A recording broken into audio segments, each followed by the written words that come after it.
1 Samuel, capítulo 13, versículo de número 19. Quantos encontraram? Diga amém.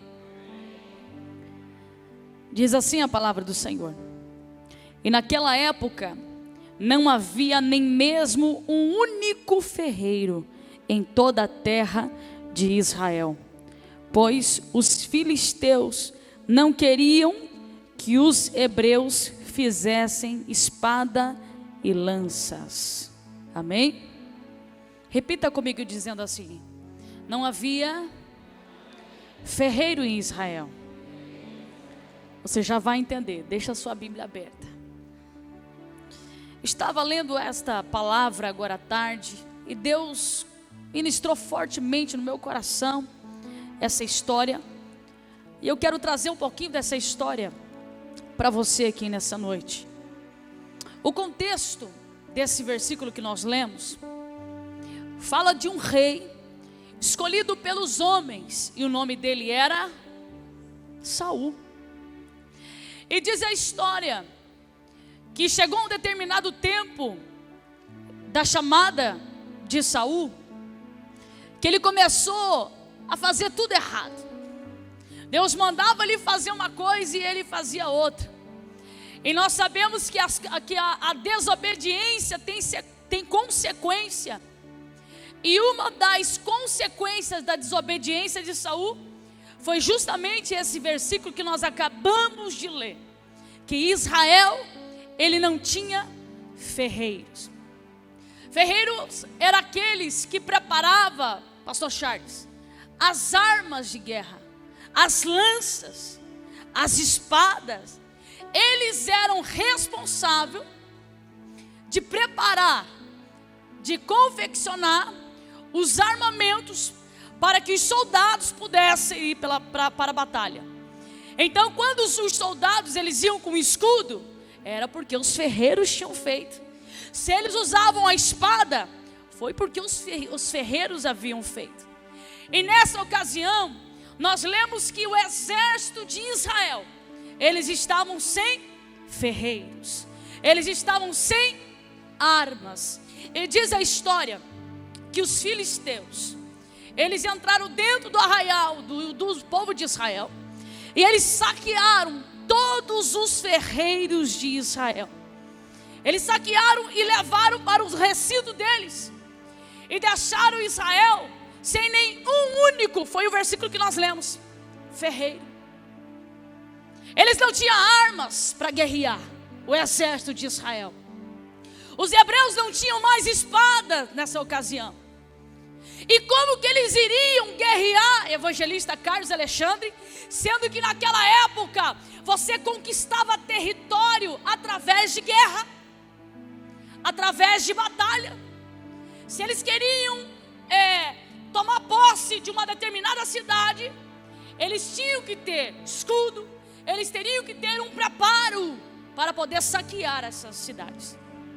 Só que infelizmente eles não tinham mais. Mas eu acho muito tremendo nesse mesmo capítulo, o filho deste homem, Jonatas, que está no capítulo de número 14. Diz assim a palavra do Senhor, no versículo de número 6, que Jonatas, no capítulo 14, ele olha toda aquela situação de opressão, porque as únicas armas que havia sobrado, está no versículo de número 22 do capítulo 13, diz assim: por isso, no dia da batalha, nenhum soldado de Saul e Jonatas tinha espada ou lança nas mãos, exceto o próprio Saul e o seu filho Jonatas. Então os únicos que tinham algum tipo de armamento era Saul e Jonatas. Só que o que dois soldados vão fazer com um exército, um pelotão de mais de 1000 homens? Não tem condições. É difícil 2 homens lutar com uma multidão, a não ser que tenha uma intervenção divina. Então trouxe uma opressão muito grande para o exército de Israel. E a opressão era tão grande que a Bíblia diz que os filisteus disseram assim para ele: vocês querem afiar as armas de vocês? Então vem até nós, vem até o nosso recinto, vem aqui amolar as armas de vocês. Só que o pior não era isso. O pior era que os filisteus disseram assim para eles: mas se vocês quiserem vir até aqui para morar, vocês vão ter que pagar para nós. Então eles queriam extorquir. Talvez você pode dizer assim: mas pastora, já que o povo de Israel estava sem arma, já que o povo de Israel estava sem condições de guerrear, por que os filisteus não entrou lá, já não matou eles de uma vez, acabou com tudo? E quem disse que os filisteus queriam matar eles? Não queria eles. Sabe o que eles queriam, diz a história? Fazer pressão psicológica, oprimir o exército de Israel. Sabe o que diz a história? Eles tinham prazer de humilhar os soldados de Israel, os hebreus. O prazer dos filisteus era de ver eles humilhados. E assim nós vemos muito essa característica na pessoa de Satanás. Muitas vezes você ouve uma pessoa dizer assim: ah, como eu queria morrer, do que ficar sofrendo. E quem disse que o diabo tem prazer agora na tua morte? Ele quer te judiar. Se ele tem posse da sua vida, ele quer te oprimir. Se ele consegue colocar uma depressão na sua vida, ele quer ver você com uma farmácia lá dentro da tua casa. Você acha que ele vai querer te matar agora? Ele quer te oprimir no máximo, para depois ceifar a sua vida. Esse é o trabalho de Satanás. Uma vez, eu vi uma moça, ela mora lá no Morumbi, o nome dela é Tereza. E isso não é mentira, está sendo gravado e tem muitas pessoas que conhecem a história dela. O marido dela largou dela, houve uma situação na época muito forte. E aquela mulher ficou tão angustiada, que ela falou para sua mãe: hoje eu vou ceifar a minha vida. E ela pegou um mototáxi e foi na direção da Ponte da Amizade. Isso já faz alguns anos. Chegou lá no meio da Ponte da Amizade. Ela falou: eu vou me matar. E ela sentou naquela mureta que tem lá.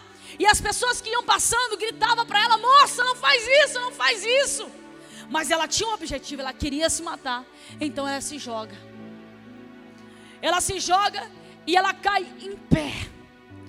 Quando ela está pronto para se jogar lá de cima, um pescador avista a situação e ele começa a remar em direção mais ou menos onde ela ia cair.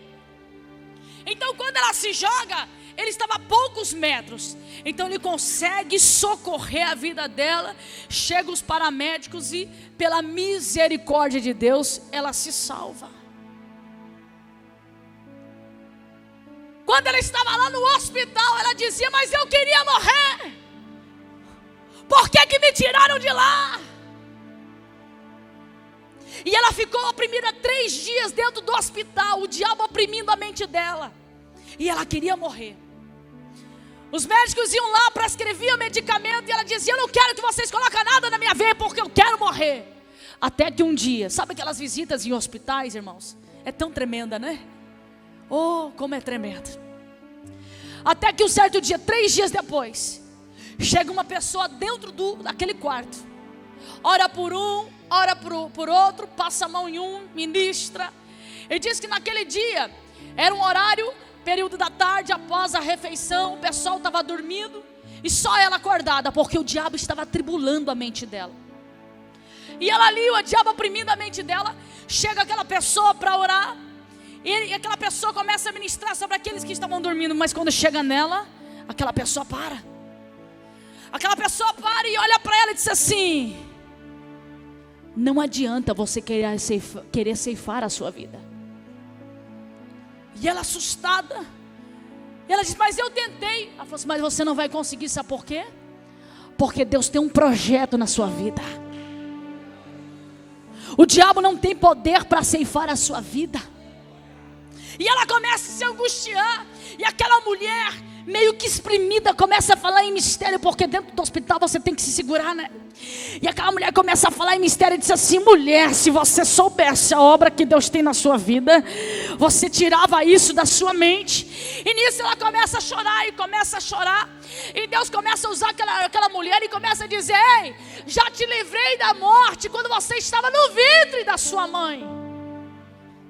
E ali ela viu que era o próprio Deus. E ela disse: não adianta. você é de Deus. Então história como essa você vê muito por aí, de pessoas que são oprimidas pelo filisteu, Valquíria, de pessoas que desejam a morte, mas a morte não chega. Não chega, sabe por quê? Porque Deus quer que pessoas como essa se levante e entenda que há um Deus acima desta pessoa, que tem um projeto sobre esta vida. E foi isso que Jonatas fez. Enquanto o seu povo era oprimido, o seu pai não tinha reação, porque ele era dirigido pela sua carne. O versículo que nós lemos aqui, deixa eu voltar aqui. O versículo de número 6, do capítulo 14, diz assim: Jonatas disse ao seu escudeiro: vamos ao destacamento daqueles incircuncisos. Talvez o Senhor haja em nosso favor, pois nada pode impedir o Senhor de salvar, seja com muito ou seja com pouco. Versículo de número 7 diz assim: disse o seu escudeiro: faze tudo o que tiver em mente, e eu irei contigo. Versículo de número 8 diz assim: Jonatas disse: venha, vamos atravessar na direção dos soldados e deixaremos que nos avistem. Se nos disserem: esperem aí até que cheguemos perto, ficaremos onde estivemos e não avançaremos. Mas se disserem: subam até aqui, subiremos, pois este será um sinal para nós de que o Senhor os entregou em nossas mãos. Então Jonas, ele fica indignado com a situação, mas ele não se entrega. Você está entendendo? Jonas, ele olha para a situação daquele exército sem arma, com as mãos amarradas, sem poder guerrear, sem saber o que fazer, mas ele não se entrega. Então ele se levanta, mas o interessante é que ele se levanta, mas ele sempre pede uma direção de Deus. Nós lemos aqui que ele pediu um sinal de Deus, e o sinal que ele pediu a Deus era esse: nós vamos nos apresentar. Se eles mandar que nós subamos, nós vamos subir, porque o Senhor estará conosco. Agora para pensar, irmão. Um exército, pastor Charles, de mais de 1000 homens. Desliga para mim esse negócio aqui que está atrapalhando, que minha folha fica para lá e para cá, eu tenho que acompanhar aqui. Presta atenção. 2 homens, Jonatas e o seu escudeiro, tem esse desejo, Carlos, de subir uma montanha. Só que além daquela montanha existe um exército de mais de 1000 homens. Um sentimento desse só nasce no coração daquele que tem fé. Um sentimento desse só nasce daquele que tem a direção da parte do Senhor. Foi por isso que Jonatas disse: nós precisamos de um sinal da parte de Deus. E ele pede esse sinal.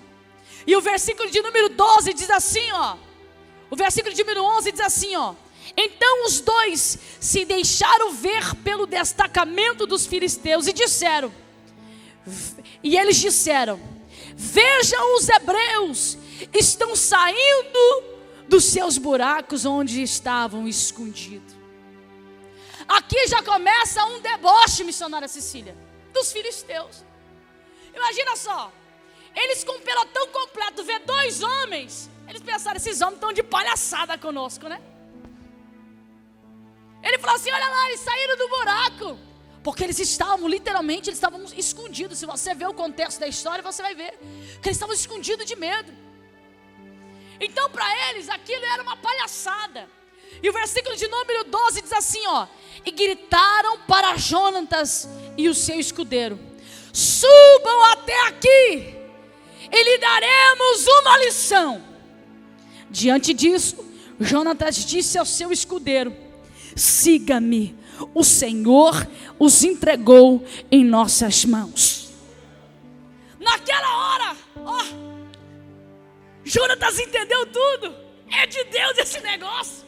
Não é fruto da minha imaginação. Por isso que é bom você viver na direção de Deus, meu irmão. Coisa linda, né? Jonatas na hora olhou para o seu escudeiro e disse assim: vamos, porque o Senhor é conosco. Dois doidos. Imagina só. E diz a história que Jonatas vai na frente, escalando as montanhas com os pés e com as mãos. E atrás vem o seu escudeiro.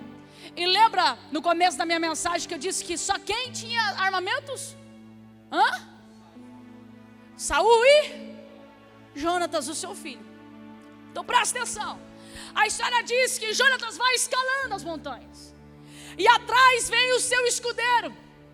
E a Bíblia diz que quando eles chegam no alto da montanha, a história diz, se você ler mais adiante, a partir do versículo de número 13 em diante, diz assim, Jonatas escalou o desfiladeiro usando as mãos e os pés, e o seu escudeiro foi logo atrás.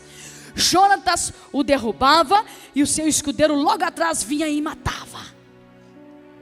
Então olha só a tática dos dois. Não tinha armamento para os dois. Então Jonatas falou assim: peraí, quem tinha que ir na frente não era o escudeiro, irmão? Mas o que o Jonatas fez? Não, eu vou na frente. Olha a coragem desse menino. Olha a sede que ele tinha de destruir esses adversários da sua nação. Então diz a história que ele vai na frente. Ele ia derrubando, luta corporal. Imagine só, o exército oposto, minado de armamento, porque a Bíblia diz que eles tinham um monopólio dentro do território deles. Eles tinham uma fábrica de armamentos, irmãos. Então eles eram armados até os dentes, como diz lá fora. Eles tinham um monopólio de armamentos. Então, quando Jonatas ele faz a luta corporal, diz a história que ele derrubava os seus adversários. Atrás, diz o versículo que nós lemos, que o seu escudeiro ia matando os homens. E só nesse pequeno território foram 20 homens que foram mortos. 2 homens, nesse pequeno território que eles entram, matam 20 soldados. Quando os filisteus, Elias, vê isso, ouve isso, o versículo de número 15 diz assim, então caiu terror sobre todo o exército, tanto sobre os que estavam no acampamento, quanto os que estavam no campo, como sobre os que estavam nos destacamento e até mesmo nas tropas de ataque. Presta atenção. Houve um terror no meio do povo dos filisteus. Eles ficaram assustados. Como pode 2 homens em uma tacada só matar 20 soldados? Detalhe: um luta corporal e outro luta com armas. Então diz a última frase desse versículo que nós lemos. Aí entra a mão de Deus, porque diz assim, o chão tremeu e houve um pânico terrível. Sabe o que acontece? Primeiro vem a sua ação, depois vem a ação de Deus. Nasceu no coração de Jonatas de não querer ficar naquela situação e esperar a morte, esperar a derrota. Então ele se levanta para guerrear. Mesmo estando sem arma, ele se levanta para guerrear. E aí nós lemos que depois entra a mão de Deus agindo naquele lugar. A história diz que o chão, ele treme, terremoto. Literalmente houve um terremoto. E quando houve esse terremoto, houve pânico, um pânico pior, porque aí eles começaram a ver que a mão de Deus começou a agir nesse negócio. O versículo de número 16 diz assim: as sentinelas de Saul em Gibeá de Benjamim viram o exército filisteu se dispersando correndo em todas as direções. Então Saul, que era o pai de Jonatas, disse aos seus soldados: contem os soldados e veja quem está faltando. Quando fizeram, viram que Jonatas e seu escudeiro não estavam presentes. Olha só que profundo isso. De longe, Jonatas e os seus aliados viram que estava acontecendo alguma coisa estranha. Sentiram o terremoto, e diz o versículo que nós lemos, que eles viram de longe os soldados se dispersando. Sabe o que é se dispersar? Não saber para onde ir. Com o terremoto que Deus enviou naquele lugar.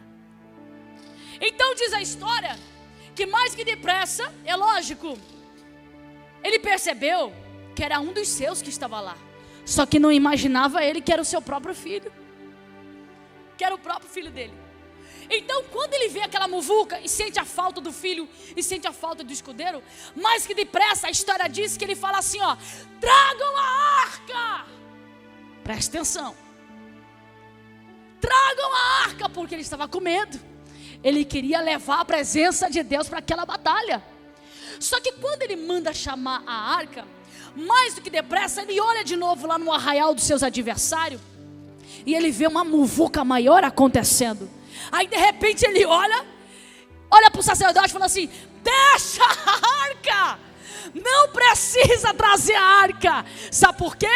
Porque quando ele manda trazer a arca, quando ele olha para os seus adversários, ele vê que a mão de Deus começa a agir mais forte em seu favor.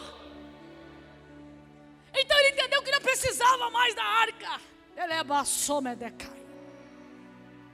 Então diz a história, o final deste versículo, que Deus dá a vitória para Israel por causa de Jonatas.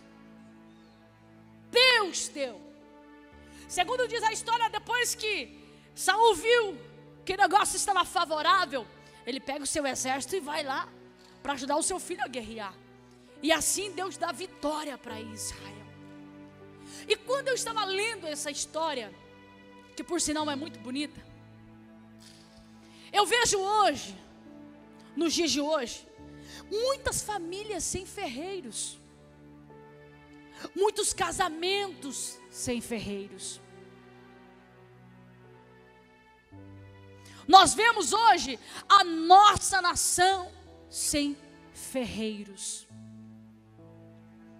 Há muitos irmãos dentro da igreja que está sem o ferreiro. Quem que é o ferreiro? O ferreiro, no dia de hoje, pastor Charles, é o Espírito Santo. É a pessoa da Trindade. Os filisteus é o diabo, é o adversário da nossa alma. E por que é que eu digo que hoje as famílias estão sem o ferreiro? Porque é o ferreiro que nos proporciona a tática de guerra. E hoje, quando eu vejo a igreja guerreando entre si, eu entendo que ela está sem o ferreiro. Quando eu vejo o casamento, nos casamentos havendo choque, havendo prostituição, havendo discussão, é por quê? Porque o casamento está sem o ferreiro. Agora experimenta convidar o ferreiro para dentro do seu lar. Sabe o que ele vai fazer? Ele vai confeccionar para você a arma certa para você guerrear. Ele vai te dar a tática de guerra. Nessa ocasião, o povo de Israel não tinha o ferreiro. Era por isso que eles estavam acuados. Então, quando eu vejo um irmão acuado dentro da igreja, é sinal que o ferreiro não está na vida dele. Quando nós vemos pessoas abandonando a fé, é sinal que ele deixou o ferreiro de lado. E o que nós precisamos trazer para perto é justamente o ferreiro, porque é ele que nos dará a direção da oração. Jonatas tinha o ferreiro. Sabe por quê? Porque o ferreiro direcionou ele como ele deveria fazer. mas o ferreiro destruíram todo um pelotão de exército. Agora imagina você e o ferreiro. Agora imagina você, o ferreiro, no teu casamento. Imagina você, o ferreiro, na vida daquela pessoa que você está orando para se converter. Imagina você, o ferreiro, e aquele ministério que você almeja para a sua vida. Tudo depende do ferreiro. Tudo depende de você trazer o ferreiro para a sua vida. Ele quer ensinar, ele quer te mostrar como guerrear, mas depende de você. O problema é que hoje as pessoas estão se dispersando. E no capítulo 17, se você for olhar a sua Bíblia, você vai ver uma outra história muito conhecida, que é de Davi e Golias. Muitas pessoas pregam assim, que eu também já cansei de pregar sobre isso, que o exército de Israel tinha medo do grito de Golias, da afronta de Golias. Mas na verdade, Israel tinha medo, sabe por quê? Não por causa do grito de Golias, mas porque eles não tinham armamento, pastor Charles. Eles não tinham um ferreiro dentro deles. Nessa ocasião aqui, eles não tinham também o ferreiro dentro do exército dele, Elias. Então quando Golias dizia assim, será que tem alguém aí em Israel que possa lutar comigo? Eles tinham medo. Sabe por quê? As únicas armas que eles tinham nessa ocasião, eu vou ler aqui para você, eram arco, flechas e fundas. Era a única coisa que sobrou para eles. Eles não tinham com o que lutar com Golias. É por isso que diz a história que eles, ficavam com medo e retrocediam.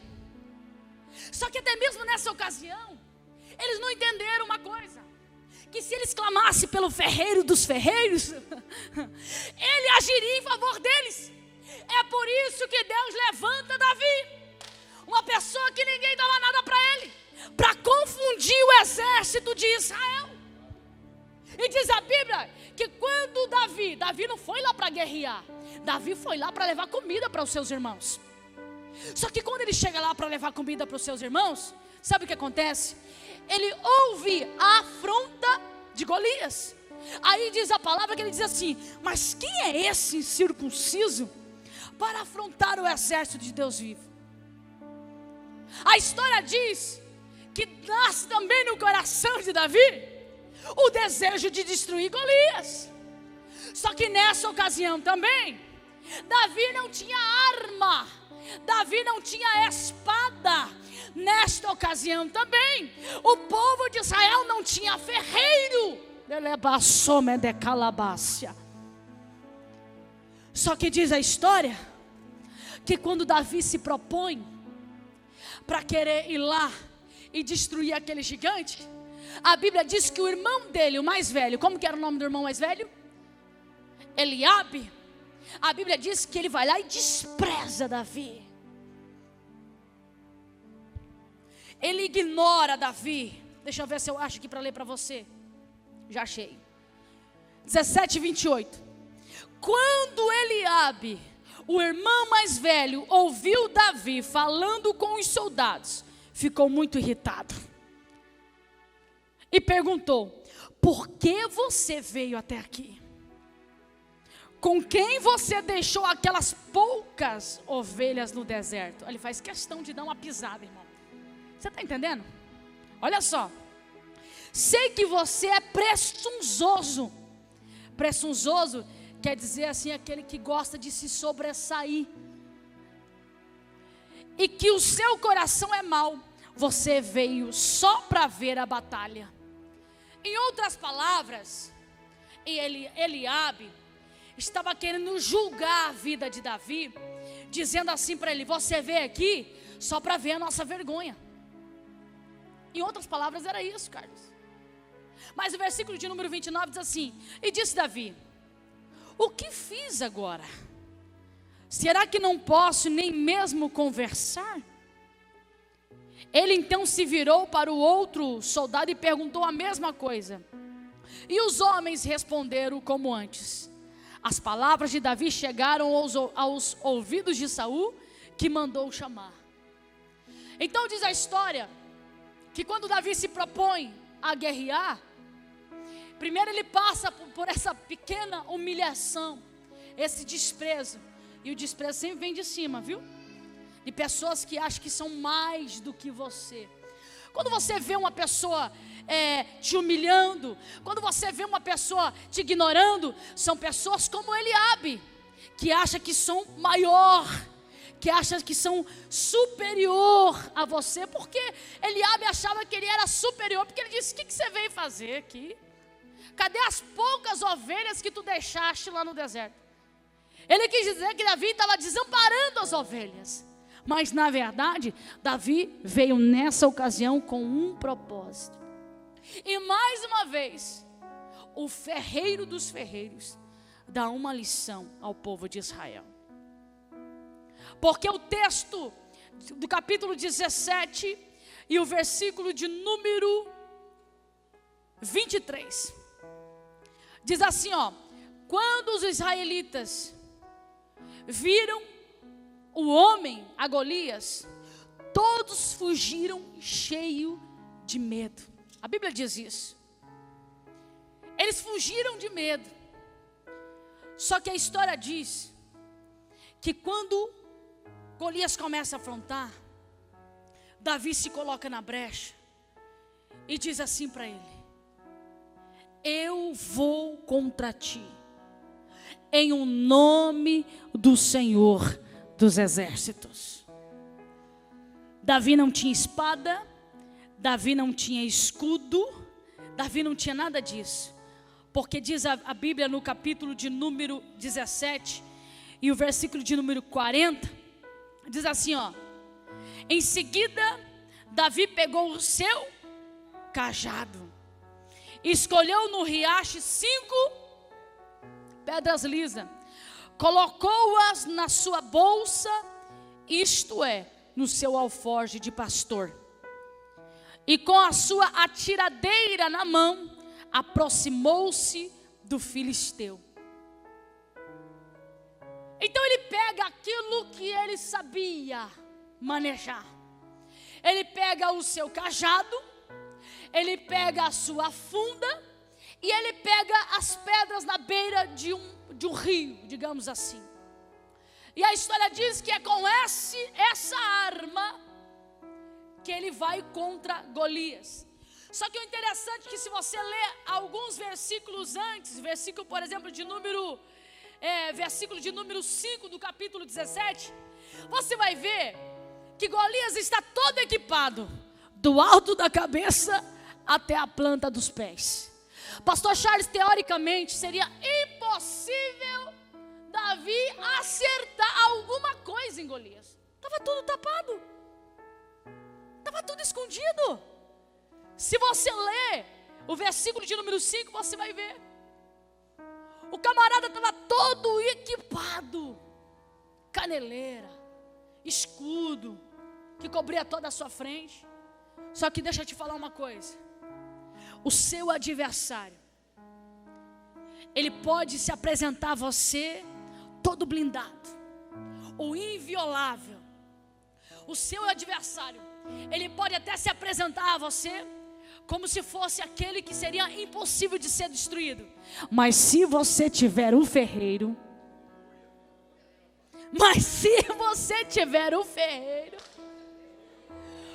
uma pedrinha vira uma bazuca, Carlos Alexandre.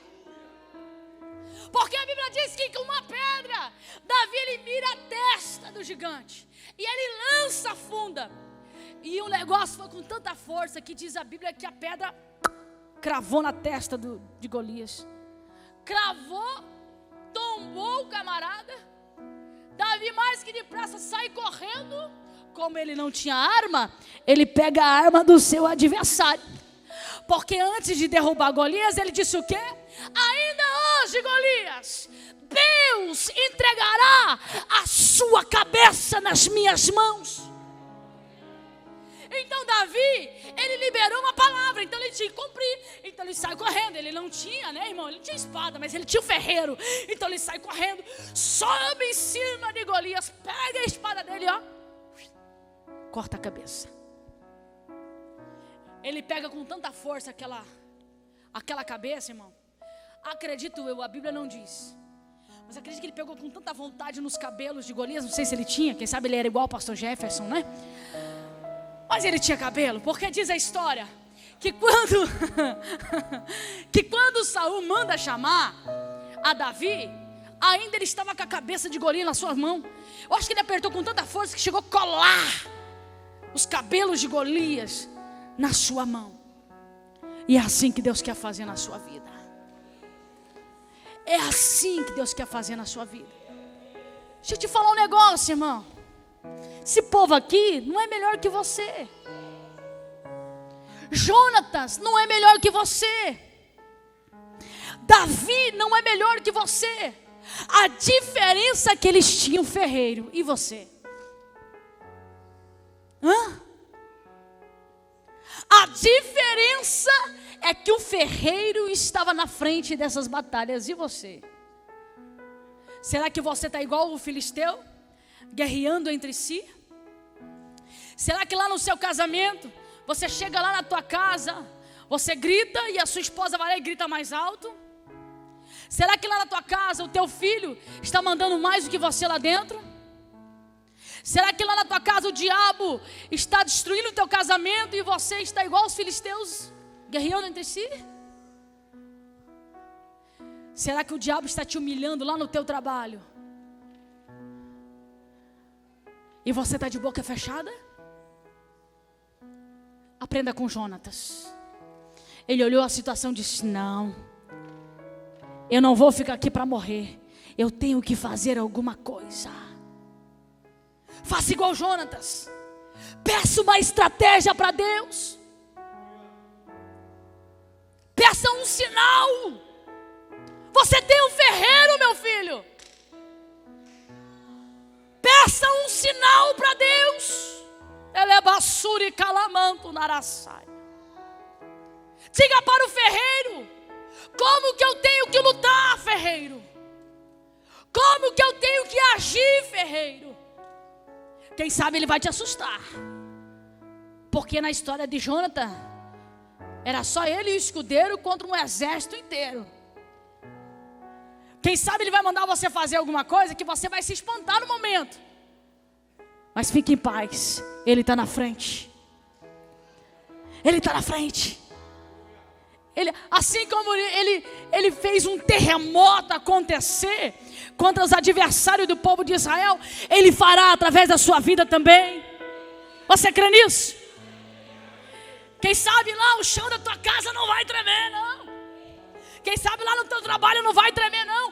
Mas no mundo espiritual, se você trouxer o ferreiro para a sua vida, ele vai fazer por você. Ele vai pelejar por você.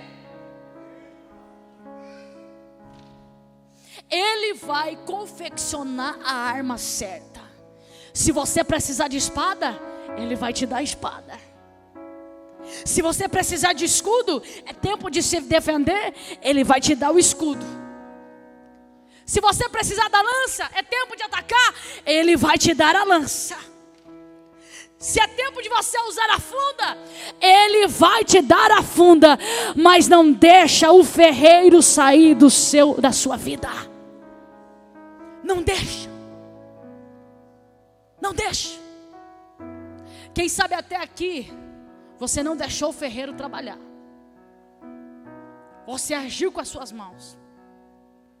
Você fez aquilo que você achava que era bom para você. Quem sabe até aqui você quis conduzir a situação. Mas a partir de agora, se você deixar o ferreiro trabalhar por você, você verá o que ele vai fazer na sua vida lá na frente. Se coloque em pé que eu quero orar por você.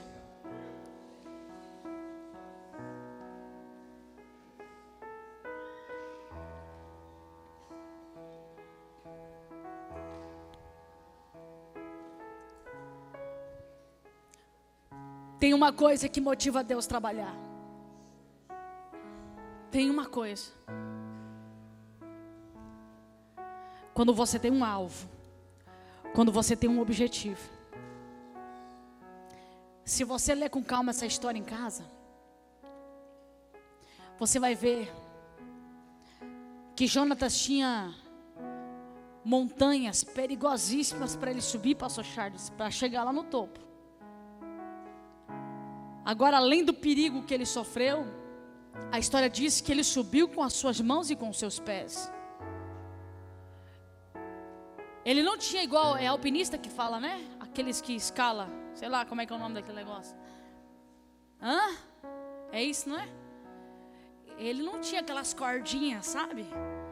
Aqueles negócios que rosqueia para dar sustentabilidade, não. A história diz que ele foi na unha mesmo. Foi nos pés mesmo, irmão, que coisa linda. Ai, Jesus, o camarada queria vencer mesmo, né? Se você tiver essa força de vontade, Deus vai fazer por você. Se você fizer igual Jonatas, deixar que o escudeiro faça por você. Você viu que ele só derrubou, né? Você viu que ele não matou ninguém. Você prestou atenção na história? Jonatas não matou ninguém, ele só derrubou o exército. Quem matou foi o escudeiro. Deixa o seu escudeiro pelejar por você. Deixa, aprenda, irmão. Aprenda, deixa o seu escudeiro pelejar por você. Coloca a mão no seu peito. Se até aqui você não deixou o ferreiro trabalhar, agora você vai deixar. Se até aqui você não deixou o seu escudeiro, que é Jesus de Nazaré, derrubar os seus adversários, a partir de agora você vai deixar, porque você ouviu essa palavra. Você ouviu. Deixa.